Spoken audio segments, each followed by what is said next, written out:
रूस के खिलाफ यूक्रेन को परमाणु हथियार चाहिए और यूक्रेन के पूर्व आर्मी चीफ ज़ेलेंस्की ने इसको लेकर बयान भी दिया है। तो एक तरफ शांति को लेकर तैयारी, वहीं परमाणु तैयारी, ये कैसे संभव है? संजय सोई सर, अगला सवाल आप ही से करूंगी, उससे पहले ये इंफॉर्मेशन जहां देखिए किस तरीके से अब यूक्रेन को नेटो की सदस्यता भी, सुरक्षा की गारंटी और यूक्रेन में विदेशी सेना तैनात करने पर हो रहा है विचार। फिलहाल इंफॉर्मेशन यूक्रेन के पूर्व आर्मी चीफ के उस एटमी ऐलान को लेकर है, जहां यूक्रेन में न्यूक्लियर हथियार की तैनाती और सुरक्षा के लिए एटमी वेपन की जरूरत और परमाणु हथियार से सुरक्षा की गारंटी। न्यूक्लियर हथियार से हमले रुकेंगे, यूक्रेन को सुरक्षा की गारंटी मिले, सुरक्षा के लिए नेटो की सदस्यता भी जरूरी और यूक्रेन में विदेशी सैनिकों की तैनाती भी हो। अब ये कैसे संभव हो सकता है सर? एक तरफ बातचीत, दूसरी तरफ न्यूक्लियर तैयारी। संजय सर। नहीं, देखिए ऐसा है कि ये बड़ा ही विरोधाभास है, बिल्कुल विरोधाभास है, क्योंकि एक तरफ से शांति की बात चल रही है जो कि यूक्रेन नहीं मान रहा। अभी जैसे बातचीत फेल भी हो गई है, ट्रंप और जेलेंस्की वाली जो बातचीत, जो अभी पीस प्लान था वो भी नहीं मान रहा है। दूसरी बात, इस तरह की जो आक्रामक बातें हो रही हैं कि न्यूक्लियर हथियार बनाए जाए और सैनिकों की सप्लाई हो, नेटो को ज्वाइन करे, मेरे हिसाब से ये कोई चीज़ प्रैक्टिकल नहीं है अभी, क्योंकि नेटो कभी भी सपोर्ट कर रहे हैं सभी नेटो देश, लेकिन वो इसको अपना हिस्सा नहीं बनाना चाहते हैं, क्योंकि वो चाहते हैं अगर हिस्सा बन जाता तो यानी कि यूक्रेन पे लड़ाई है तो नेटो के सभी देशों को लड़ना पड़ेगा एज पर आर्टिकल 5, जो कि वो नहीं चाहते कि उनके सैनिक वहाँ पर हों। अगर उनके सैनिक डिप्लॉय होते, जो कि एक और मांग है, तो वो फिर वही बात हो जाती है कि अगर एक फ्रेंच सैनिक या जर्मन सैनिक वहाँ मारा जाता है तो फिर उस देश के साथ युद्ध वाली बात आ जाती है। तो ये तीनों ही बातें मेरे ख्याल से उन्होंने एक स्टेटमेंट के तौर पर, एक साइकोलॉजिकल वॉरफेयर के तौर पर की है, शायद प्रैक्टिकल इनमें से कोई भी नहीं है। बिल्कुल, लेकिन इस बीच पोलैंड के एयर स्पेस में रूसी फाइटर जेट घुसा। आज की एक और बड़ी खबर आ रही है, नेटो देश के एयर स्पेस में रूसी Su-30 फाइटर जेट। और आपको बता दें, पोलैंड के फाइटर जेट ने रूसी विमान को रोक दिया। पोलैंड की चेतावनी के बाद वापस लौटा रूसी फाइटर जेट।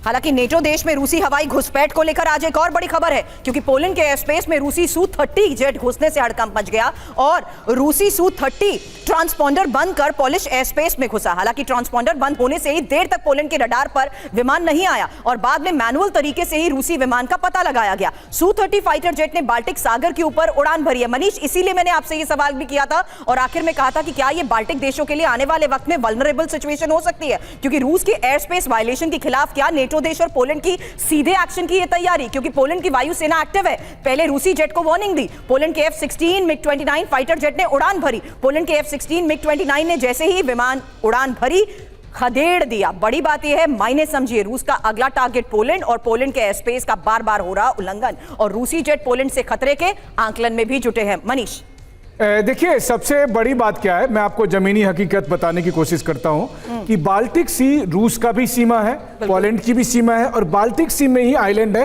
कैलिनिनग्राद, जो पोलैंड की सीमा के लगे हुए हैं लेकिन रूस के मेनलैंड से दूर है और वो रूस की टेरिटरी है। अब कैलिनिनग्राद में रूस की बाल्टिक सी फ्लीट का हेडक्वार्टर है, वहां पर रूस की सेना मौजूद है, एयरफोर्स मौजूद है। अब वहां से कोई फाइटर जेट फ्लाई करता है तो कई बार वो बाल्टिक सी में, जबकि वो हो सकता है इंटरनेशनल वाटर में हो, लेकिन कई बार पोलैंड कहता है आप हमारे एयर स्पेस में आ गए, या मान लीजिए कि समंदर के ऊपर में उड़ रहा हो और हो सकता है एक आध सेकंड के लिए, एक आध मिनट के लिए वो उसकी सीमा में होकर जा सकता है। ये ह्यूमन एरर भी हो सकता है। इस तरह की घटनाएं घट रही है, इसीलिए तो हम बार बार कह रहे हैं कि छोटा सा मिस कैलकुलेशन, क्योंकि ये कुल मिलाकर वही वाली बात है कि दो पड़ोसी हैं, एक पड़ोसी के यहाँ कुछ भी अगर मान लीजिए आग लग जाती है तो पड़ोस का भी तो घर जलेगा। बिल्कुल, तो एक छोटा सा मिस कैलकुलेशन रूस और यूरोप के बीच महायुद्ध शुरू करवा सकता है। लेकिन इसी वक्त में हो रही फ्रांस की राजधानी पेरिस में ज़ेलेंस्की की मुलाकात अगली बड़ी खबर है, क्योंकि पेरिस में राष्ट्रपति मैक्रो से ज़ेलेंस्की की मुलाकात। ज़ेलेंस्की मैक्रो से पीस प्लान पर बात करेंगे, शांति के लिए स्थिति और शर्तों पर होगी चर्चा। तो पेरिस से क्या नया पीस प्लान निकलेगा, ये एक बड़ा सवाल है, क्योंकि फ्रांस की राजधानी पेरिस में ही मैक्रो से ज़ेलेंस्की की मुलाकात को लेकर आज एक बड़ी खबर है, जहां रूस यूक्रेन पीस प्लान पर मैक्रो से ज़ेलेंस्की चर्चा करने वाले हैं और यूक्रेन में ही शांति के लिए स्थिति और शर्तों पर चर्चा होगी। हालांकि समझौते पर बीच का रास्ता निकालने पर मंथन भी होगा। फ्रांस के विदेश मंत्री नोएल बैरोट की रूस को धमकी और यूरोप पर कब्जे की चाहत छोड़ दे पुतिन। फ्रांस के विदेश मंत्री ने यह बयान दे दिया। बचल सर, यूरोप जिस लिहाज से आज की इस सिचुएशन में स्टैंड करता है, पीस प्लान को लेकर एक टिफ उनका डोनाल्ड ट्रंप के साथ अब साफ नजर आ रहा है। ऐसे में ज़ेलेंस्की के लिए क्या ये एक बड़ा सपोर्ट साबित हो सकते हैं आज के इस हालात में भी? देखिए, इसमें कोई शक नहीं है कि वेस्ट यूरोप है, खास तौर से जो तीन मेजर कंट्रीज हैं, फ्रांस, यूके और जर्मनी, वो नहीं चाहते कि जो पीस प्लान है इन टर्म्स और कंडीशंस पे हो जो उनके सामने रखी गई हैं। अगर इन टर्म्स और कंडीशंस पे हो जाता है तो एक किस्म से पूरे यूरोप का सरेंडर माना जाएगा, ना कि सिर्फ यूक्रेन का सरेंडर माना जाएगा। पुतिन और ट्रंप तो एक सेम पेज पे दिखाई दे रहे हैं। नहीं, अगर ऐसा नहीं होता तो ट्रंप इस 28 पॉइंट प्लान को सामने रखते नहीं। लेकिन इन्हें मंजूर नहीं है, क्योंकि वेस्ट यूरोप के पॉइंट ऑफ व्यू से, उनकी सिक्योरिटी के पॉइंट ऑफ व्यू से देखा जाए तो इस तरह का सरेंडर कर देना आने वाले भविष्य के लिए ठीक नहीं है, क्योंकि एक ऐसा प्रेसिडेंट क्रिएट कर देगा कि जिससे थ्योरेटिकली उन्हें लगेगा कल को रशिया को एम्बोल्डन होगा और आने वाले समय में बाल्टिक में, इस्टोनिया या इधर मोल्डोवा में ये इसी तरह की चीज़ रिपीट कर सकता है 8 साल 10 साल के बाद। तो ये यूरोपियन आइडेंटिटी के लिए भी एक बहुत बड़ा सवाल है।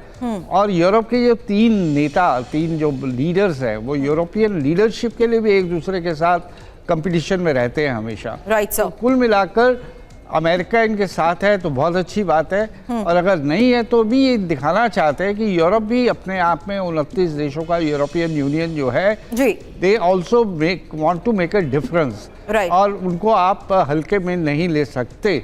और इसीलिए जो हम नाटो की एक्सरसाइज कर रहे हैं, मुझे नहीं लगता कि सभी नाटो के देश इस तरह की एक्सरसाइज में इंटरेस्टेड होंगे। Right, sir. ये एक limited number of waste European और कुछ गिने चुने ईस्ट यूरोपियंस जी, जो डायरेक्टली अफेक्टेड हो सकते हैं, उनका इनिशिएटिव है। Right sir. लेकिन आज की एक बड़ी खबर देखिएगा, क्योंकि अब यूक्रेन के कई शहरों पर रूस के हमले जिस तरीके से तेज हो चुके हैं, बीती रात यूक्रेनी शहरों पर दर्जनों ड्रोन दागे गए हैं और यूक्रेनी सैन्य पोस्ट और इंफ्रास्ट्रक्चर को भी टारगेट किया गया। हालांकि इसी हमले में यूक्रेन की कई पोस्ट तबाह हो गई।